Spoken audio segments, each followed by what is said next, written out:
បងស្រីនាងខ្ញុំមកលេងអង្គវត្តម្ដងបើសិនជាមិនបានថតរូបទៅវិញ50ប៉ុសទេគឺមិនអស់ចិត្តទេហើយត្រូវនាងខ្ញុំនឹងអ្នកចូលចិត្តថតរូបផងមានណាចុចយកចង់ស្ទះទូរស័ព្ទហើយជាពិសេសហ្នឹងគឺអាមួយពាក់អាវសហ្នឹងមកលេងស៊ីមរៀបម្ដងមិនបាច់ចាំទៅលេងណាឆ្ងាយទេឲ្យទៅបានមកថតរូបនឹងអង្គវត្តហ្នឹងគឺគាត់អស់ចិត្តហើយបើកូនពៅវិញឲ្យទៅបានគូចិញ្ចើមឲ្យពេលដែលថតរូបហ្នឹងគឺដឹងតែជឿជាក់ហើយតែបើសិនជាអត់ចិញ្ចើមអត់ចង់ចូលកាមេរ៉ាហ្មងទេព្រោះណាគេមិនល្បីថាចិញ្ចើមពិតកូនពៅនឹងចិញ្ចើមដូនជីថ្ងៃហ្នឹងនាំបងប្អូនជីល្មកទៅលេងអង្គវត្តតែសំខាន់ណាល្មកបណ្ណានៃហើយអង្គុយអស់គ្នាទៀតដោយសារតែទៅលេងថ្ងៃហ្នឹងគឺមានមិត្តភ័ក្តិបងស្រីនេះខ្ញុំគេទៅម្នាក់ដែរដល់ពេលអញ្ចឹងទៅល្មកមួយហ្នឹងជីគ្នា8នាក់ទាំងអូនរាជខាងក្រោយហ្នឹងជី4នាក់ខាងមុខហ្នឹងជី4នាក់តែអ្នកខាងក្រោយហ្នឹងមានតូចម្នាក់អញ្ចឹងទៅអង្គុយចុះគ្នាដល់ពេលអ្នកអង្គុយខាងមុខនេះសុទ្ធតែស្លាច់មនុស្សហើយអញ្ចឹង4នាក់អង្គុយអត់ចុះគ្នាទេអញ្ចឹងត្រូវមាន2នាក់លះបង់ផ្លូវម្នាក់មកខាងដើម្បីឲ្យម្នាក់ទៀតហ្នឹងអង្គុយពីលើតាមពិតទៅចង់ជួលល្មកមួយទៀតដែរប៉ុន្តែបងនេះខ្ញុំគេថាមិនបាច់ទេជីល្មកជុំគ្នាអញ្ចឹងទៅសបាយទ្រាំតែ20នាទីជាងហ្នឹងដល់អង្គរហើយបើរីកនេះវិញឲ្យតែបានចេញក្រៅដើរលេងម្ដងនិយាយពីថាគេសប្បាយចិត្តណាស់ជាពិសេសពេលដែលជីល្មកត្រូវខ្យល់លហើយលហៀអីអញ្ចឹងដូចគេចូលចិត្តហ្មង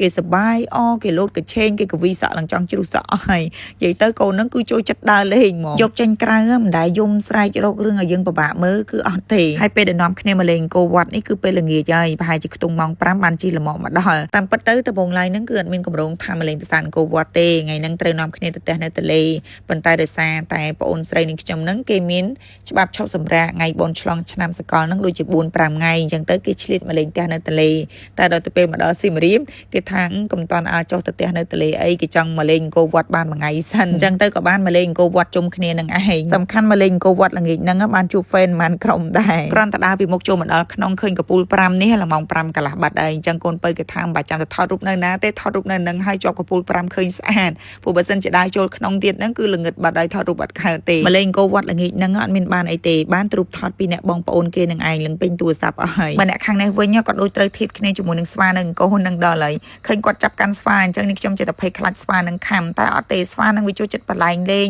វាធ្វើដូចស្គាល់ប្អូនប្រុសនឹងខ្ញុំពីអង្កាលអញ្ចឹងវារត់មកបលែងលេងវារត់មកតោងវារត់ដេញអីចឹងទៅបើរីកនេះវិញក៏ឃើញស្វាគេលោតកឆេងគេចង់មកបលែងលេងជាមួយស្វាដែរប៉ុន្តែហ៊ានឲ្យលេងទេឃើញលោតថាស្វាខំដើរកាច់រៀងថតរូបចោះឡើងឥឡូវនឹងកញ្ញាឲ្យសគាត់ចុកជើងមួយបាត់ហើយនៅក្នុងកាបូបនឹងមានកៅអៀកយ៉ាងធាក៏យកមកបិទឲ្យគាត់2-3ប្រទេសទៅហើយពេលដែលកពៅកំពុងតែដកកៅអៀកយកមកបិទឲ្យបងគេហ្នឹងស្រាប់តែមានស៊ុនអ៊ូខុងហ្នឹងគេហក់មកទៅដើមតែសំណាងឯងដែលគាត់ឆក់ទៅអត់បានដល់ពេលឃើញអញ្ចឹងបងប្រុសនេះខ្ញុំស្ទុះមកខុចដៃក៏ហក់តោងដៃបងប្រុសនេះខ្ញុំធ្វើបានឥឡូវនេះកូនពៅគេចាប់ផ្ដើមបកកៅអៀកបិទឲ្យបងគេហើយកៅអៀកយ៉ាងធាហ្នឹងគឺវាជួយយើងបានច្រើនមែនទែនវាជួយព្យាបាលបញ្ហាឈឺធ្មេញឈឺចង្កេះឈឺស្មាឈឺឆ្អឹងខ្នងឈឺស្លាកដៃស្លាកជើងចុករយតាមរាងកាយថ្លោះក្រិចហើមដៃហើមជើងត្រជាក់បាតដៃត្រជាក់បាតជើងឬក៏មានបញ្ហាកាហាយបាតជើងជាប់ចង្កេះជាប់ស្មាជាប់កញ្ចឹងកឈឺចាប់តាមសាច់ដុំស្ពឹកដៃស្ពឹកជើងលមូលកពើក្តាមគៀបដៃគៀបជើងហើយស្ត្រីដែលទៅនឹងសម្រាលកូនរួចក៏អាចប្រើបិទបានដែរដើម្បីជួយសម្រួលសរសៃឈាមឲ្យដើរបានស្រួលសំខាន់ណាស់បិទកៅអៀកបានមួយសន្ទុះរៀងធូរស្រាលគេឲ្យយើងថតរូបឲ្យទៀតហើយថតរូបឡើងអស់ពលឺថ្ងៃបាននាំគ្នាឈប់ថតឥឡូវនឹងចាប់ផ្ដើមនាំគ្នាត្រឡប់ទៅវិញហើយពេលដែលដើរចេញទៅនឹងប្រហែលជាខ្ទង់ម៉ោង6ជាងហើយតម្រាំទៅដើរដល់ក្រៅនឹងម៉ោង6កន្លះមេឃឡើងល្ងឹតស្លុបលើកទី1ហើយដែលនៅលេងអង្គរដល់ម៉ោង8ហ្នឹងតែបរិយាកាសនៅអង្គរ8ហ្នឹងនិយាយពីថាត្រជាក់ស្រួលខ្លាំងមែនទែនឥឡូវនេះមកដល់រមាក់វិញហើយអញ្ចឹងវីដេអូមានតែប៉ុណ្្នឹងទេអរគុណបងប្អូនសម្រាប់ការចំណាយពេលទស្សនាចាំជួបគ្នានៅវីដេអូក្រោយទៀតបាយបាយ